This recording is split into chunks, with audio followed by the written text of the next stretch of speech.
C'est un anniversaire important. La radio fête ses 100 ans. Radio Éthique, la web radio environnementale de Monaco n'a pas manqué de commémorer cet événement.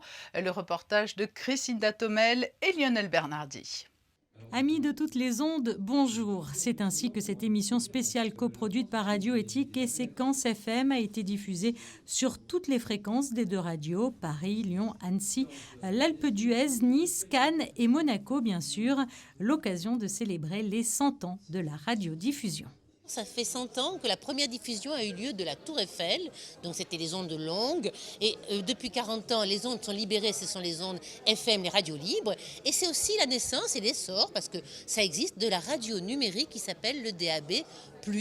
Et nous avons voulu nous unir avec Séquence FM pour faire la fête de la radio. Une journée dédiée donc, vous l'aurez compris, au monde de la radio au Novotel, où se tenait à l'époque RMC, un lieu emblématique. Radio Monte-Carlo, ça parle à tout le monde, surtout quand on a un certain âge. On écoutait Radio Monte-Carlo quand on était petit et ça faisait partie de notre ADN, c'était notre famille, c'était le soleil, c'était la joie de vivre.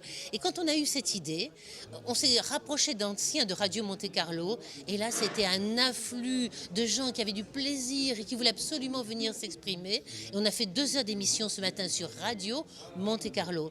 Et puis en même temps on s'est dit bon, faut voir un petit peu les autres. Et on se connaît tous. Je ne sais pas pourquoi, la radio, ça fait fonctionner l'imaginaire, il y a quelque chose qui passe, quel que soit l'âge, quel que soit le genre, et on a quelque chose en commun, c'est de faire passer un message très différent, mais c'est ce plaisir de parler aux gens. De Jean-Pierre Foucault en passant par Jean-Louis Filck, le dernier journaliste de RMC en principauté, ou encore par l'animatrice Carole Chabrier, de nombreuses personnalités du monde de la radio ont tenu à participer à cette émission spéciale sur les ondes. Mais comment sont relayés les programmes audiovisuels sur les fréquences à partir de la principauté de Monaco? La réponse avec Thierry Poyer. On a plusieurs sites, la Tête de Chien, le Montagel, le Col de la Madone, et c'est des activités historiques.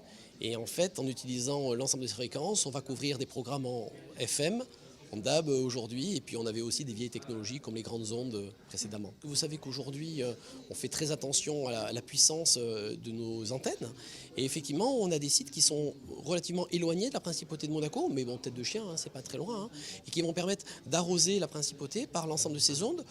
Et naturellement, vous pouvez imaginer, ça commence un petit peu avant Monaco, et puis ça va continuer un petit peu après Monaco pour que les voitures, quand elles passent, puissent avoir un maximum de confort et pas changer les fréquences. On a aussi des fréquences qui sont, elles, coordonnées avec le pays voisin, la France, mais aussi avec l'Italie, pour s'assurer à ce que justement personne ne se pollue, personne ne se gêne les uns les autres. Un bel événement qui aura permis, le temps d'une journée, de nous faire revivre la libération de toutes ces fréquences de la FM de l'époque.